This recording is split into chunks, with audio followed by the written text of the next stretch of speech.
আমেরিকাতে নিয়ম হলো রুগীকে হাসপাতালে দিয়া চলে যাবে, বাচ্চা হবে, বাঁচলে বাঁচলো, সব কিছু ওরা কমপ্লিট করে আপনাকে 2 দিন 3 দিন পরে ফোন দিবে, আপনি এসে নিয়ে যাবেন।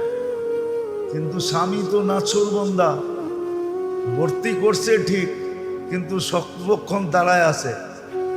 তো সবাই জিজ্ঞেস করছে তুই দাঁড়ায় আছিস কেন?